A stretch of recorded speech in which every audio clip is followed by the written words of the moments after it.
I'm Jason Nunez, and let's queer up the worldview. India's Transgender Rights Amendment sparks nationwide protests and raises global concerns. The largest democracy in the world is drawing sharp criticism from activists, opposition leaders, and global human rights groups for its latest amendment to transgender rights law. There are growing concerns over identity, dignity, and state control. India's parliament recently passed the Transgender Persons Protection of Rights Amendment Bill 2026, and it has received presidential assent, making it law. The legislation changes how transgender people are legally recognized, removing the right to self-identify, which was upheld by India's Supreme Court in its landmark 2014 ruling. The government says the move will help better target welfare benefits and protect those facing extreme and oppressive discrimination. But critics argue the law narrows the definition of transgender identity and introduces mandatory certification through medical boards and district authorities. Activists warn this could exclude many, including non-binary and gender-fluid individuals, while increasing bureaucracy and surveillance.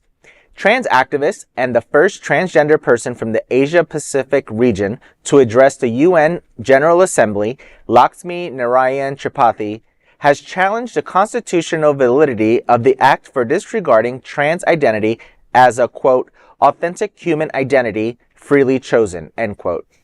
International watchdog Amnesty International called the law a serious setback for human rights, warning it deepens state intrusion and shifts identity from personal autonomy to state control. The amendment also raises privacy concerns, allowing sensitive medical data to be shared with authorities. Legal experts and a Supreme Court-appointed panel have cautioned the law may conflict with constitutional protections. On one hand, the queer community of India witnessed Dr. Menaka Guruswamy getting elected as the first openly queer person to serve as a member of the Parliament of India. It saw an openly gay politician, Anish Gawande, gaining popularity, and it saw the rise of trans celebrities in the entertainment industry. Where the Indian society seems to be taking steps toward inclusivity and acceptance, the country's parliament has passed a discriminatory bill, despite clear objections from a Supreme Court-appointed committee.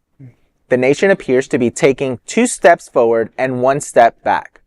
Our team in India is keeping a close eye on the latest developments in this story. Where do you begin? Where do you begin? 2 steps forward, 1 step back. It's so regressive. Right. And to try and overrule something that has already been precedent. Oh wait, that's everything in the U.S. lately. 2014. 12 years, right? Why are you going to resurface something like that? Yeah. I mean, just for it to be so negative. If you're going to resurface, enhance it.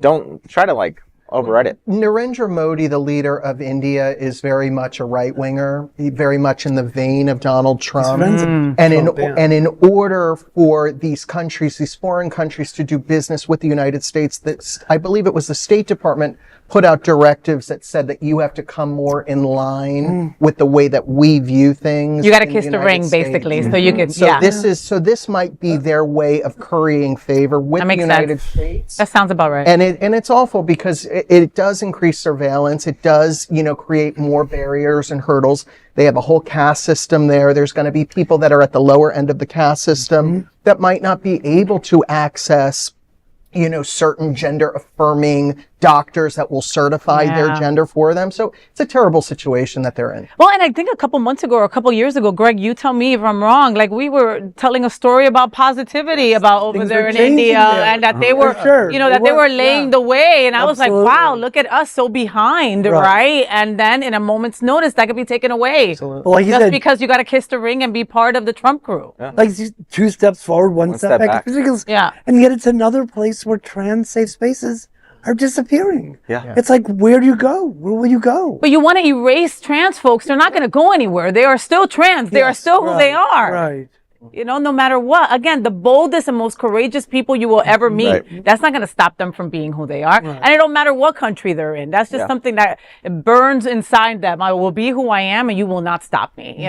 You can't say you support people while also requiring a government committee to approve their identity. That doesn't make any sense to me. Right.